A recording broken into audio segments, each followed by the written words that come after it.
Hi hello friends, welcome to new video.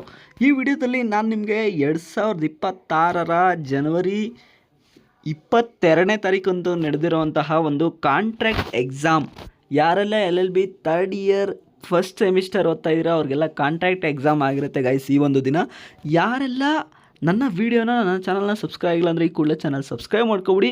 ಯಾಕಂದರೆ ನಾನು prediction ಮಾಡಿರೋದು ಮತ್ತು ರಿಯಾಲಿಟಿ ಕ್ವಶನ್ ಪೇಪರಲ್ಲಿ ಬಂದಿರೋದು ಪ್ರತಿಯೊಂದು ನಾನು ನಿಮಗೆ ಈ ವಿಡಿಯೋದಲ್ಲಿ ತಿಳಿಸ್ಕೊಡ್ತಾ ಇದ್ದೀನಿ. ಮತ್ತು ಹಾಗೆಯೇ 2026 ಯಾರೆಲ್ಲ ಕ್ವಶನ್ ಪೇಪರ್ ಹುಡುಕ್ತಾ ಇದ್ರೋ ಅವ್ರಿಗೂ ಕೂಡ ತುಂಬಾ ಹೆಲ್ಪ್ಫುಲ್ ಆಗಿ ಇರೋವಂಥ ವೀಡಿಯೋನೇ ಗೈಸ್ ಇದು. ಯಾಕಂದರೆ 2026 ಕ್ವಶನ್ ಪೇಪರ್ ನಾನು ಇದರಲ್ಲಿ ಕಂಪ್ಲೀಟಾಗಿ ತೋರಿಸ್ಕೊಡ್ತೀನಿ. ಸೊ ಬನ್ನಿ, ಈಗ ಕಾಂಟ್ಯಾಕ್ಟ್ 1 ಕ್ವಶನ್ಸ್ ವೈಸ್ ನಾನು ನಿಮಗೆ ತೋರಿಸ್ಕೊಂಡು ಹೋಗ್ತೀನಿ. ಪಾಯ್ಸ್ ಮಾಡಿ ಅಥವಾ PDF ಅಂತ ಕಮೆಂಟ್ ಮಾಡಿ ತಿಳಿಸಿ. ನಾನು ನಿಮಗೆ ಟೆಲಿಗ್ರಾಮ್ ಲಿಂಕ್ನ ಕಳಿಸ್ಕೊಡ್ತೀನಿ, ಅಲ್ಲಿಂದ ನೀವು PDF ಡೌನ್ಲೋಡ್ ಮಾಡ್ಕೋಬೋದು. ಓಕೆನಾ? ಪಾಸ್ ಮಾಡೋ ಮುಖಾಂತರ ಕ್ವಶನ್ಸು ಕೂಡ ಓದ್ಕೊಳ್ಳಿ ಗಾಯ್ಸ್. ಸೊ ಇದಾದಮೇಲೆ ನಾನು ನಿಮಗೆ ಕಾಂಟ್ಯಾಕ್ಟ್ 1ಅಲ್ಲಿ ಯಾವುದೆಲ್ಲ ಕ್ವಶನ್ಸ್ ಬಂದಿತ್ತು ಅಂತಂದರೆ, ನಾನು ಈಗಾಗಲೇ ಹೇಳಿದ್ದೆ. Define proposal, explain the circumstances under the which it lapses ಅಂತ ಬರುತ್ತೆ ಗೈಸ್. ಸೊ ಆ ಒಂದು ಕ್ವಶನ್ನು ಕೂಡ ನಾನು ಈಗಾಗಲೇ ಕೊಟ್ಟಿದ್ದೆ. ಬೇಕಾದರೆ ನೀವು ನನ್ನ ಪ್ಲೇ ಲಿಸ್ಟ್ಗೆ ಹೋಗಿ ಚೆಕ್ ಮಾಡ್ಕೋಬೋದು ಗೈಸ್.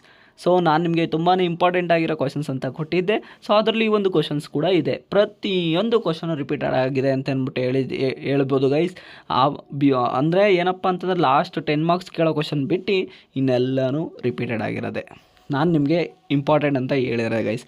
ಇಷ್ಟು ನಂಬಿಕೆ ಇಲ್ಲ ಅಂತಂದರೆ ದಯವಿಟ್ಟು ಹೋಗಿ ಪ್ಲೇ ಲಿಸ್ಟಲ್ಲಿ ಚೆಕ್ಔಟ್ ಮಾಡ್ಕೊಳ್ಳಿ ಗೈಸ್. ಇದಾದಮೇಲೆ state exceptions to the rule that an agreement without consideration is void. ಈ ಒಂದು ಕ್ವಶನ್ನು ಕೂಡ ನಾನು ನಿಮಗೆ ಹೇಳಿದೆ ಗೈಸ್, ತುಂಬಾ ಇಂಪಾರ್ಟೆಂಟ್ ಅಂತ. What is quasi contract, explain the different types of quasi contract. ಇದನ್ನು ಕೂಡ ನಾನು ನಿಮಗೆ ಹೇಳಿದ್ದೆ ಗೈಸ್. ಸೊ ಚೆಕ್ಔಟ್ ಮಾಡ್ಕೊಳ್ಳಿ. Explain the provision relating to capacity to contract, ಇದನ್ನು ಕೂಡ ನಾನು ನಿಮಗೆ ಹೇಳಿದ್ದೆ guys. Various remedies of breach of contract ಅಂತ ಹೇಳ್ತಾರೆ ಗೈಸ್. ಈ ಒಂದು ಕ್ವಶನ್ನು ಕೂಡ ನಾನು ನಿಮಗೆ ತೋರಿಸಿದ್ದೆ. ತುಂಬಾ ಇಂಪಾರ್ಟೆಂಟ್ ಕ್ವಶನ್ಸ್ ಅಂತ ಡೈರೆಕ್ಟ್ ಕ್ವಶನ್ ಕೇಳಿಬಿಟ್ಟಿದ್ದಾರೆ ಗೈಸ್ ರೆಮಿಡೀಸ್ 4th ಚಾಪ್ಟರಿಂದ. ಸೊ ಅದಾದಮೇಲೆ 3rd ಚಾಪ್ಟರಿಂದ various modes of discharge of contract ಅಂತ ಕೇಳಿಬಿಟ್ಟಿದ್ದಾರೆ. ಇದನ್ನು ಕೂಡ ತುಂಬಾ ಇಂಪಾರ್ಟೆಂಟು.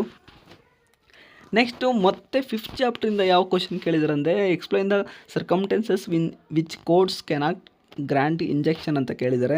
ಸೊ ಅದನ್ನು ಕೂಡ ತುಂಬಾ ಇಂಪಾರ್ಟೆಂಟ್ ಆಗಿರೋವಂಥ ಒಂದು ಕ್ವಶನ್ನು, ನಾನು ಕೂಡ ಈಗಾಗಲೇ ಪ್ರಿಡಿಕ್ಷನ್ ಮಾಡಿದೆ ಗೈಸ್. ಅದಾದಮೇಲೆ ನೆಕ್ಸ್ಟು ಶಾರ್ಟ್ ನೋಟ್ಸ್ ಕೇಳಿದ್ದಾರೆ. ರೂಲ್ ಇನ್ ಆಡ್ಲೆ ವರ್ಸಸ್ ಬಾಕ್ಸೆಂಡಲ್ ಅಂತ. ಇದು ನಾನು ನಿಮಗೆ 16 ಮಾರ್ಕ್ಸ್ಗಾದರೂ ಕೇಳ್ತಾರೆ ಅಥವಾ ಶಾರ್ಟ್ ನೋಟ್ಸ್ಗಾದರೂ ಕೇಳ್ತಾರೆ ಅಂತ ಹೇಳಿದ್ದೆ. ಸೊ ಶಾರ್ಟ್ ನೋಟ್ಸ್ ಕೇಳಿಬಿಟ್ಟಿದ್ದಾರೆ ಗೈಸ್. ಅಕ್ಸೆಪ್ಟೆನ್ಸ್ ಮೇಲೆ 16 ಮಾರ್ಕ್ಸ್ಗೆ ಕ್ವಶನ್ಸ್ ಕೊಟ್ಟಿದೆ, ಬಟ್ ಇಲ್ಲಿ 10 ಮಾರ್ಕ್ಸ್ಗೆ 8 ಮಾರ್ಕ್ಸ್ಗೆ ಶಾರ್ಟ್ ನೋಟ್ಸ್ ಕೇಳಿಬಿಟ್ಟಿದ್ದಾರೆ. ಸೊ ನೀವು 16 ಮಾರ್ಕ್ಸ್ಗೆ ಏನು ಓದಿದಿರೋ ಅದನ್ನು ಬರೆದ್ರೆ ಸಾಕಾಗ್ತಿತ್ತು ಗೈಸ್. ಅದಾದಮೇಲೆ ವೈಡ್ ಅಗ್ರಿಮೆಂಟು.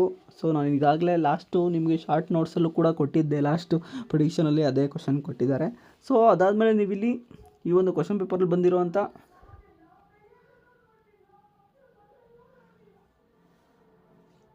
ಕ್ವಶನ್ಸ್ ಪ್ರಾಬ್ಲಮ್ಸ್ ನೋಡ್ಬೋದು ನೀವು ಗೈಸ್.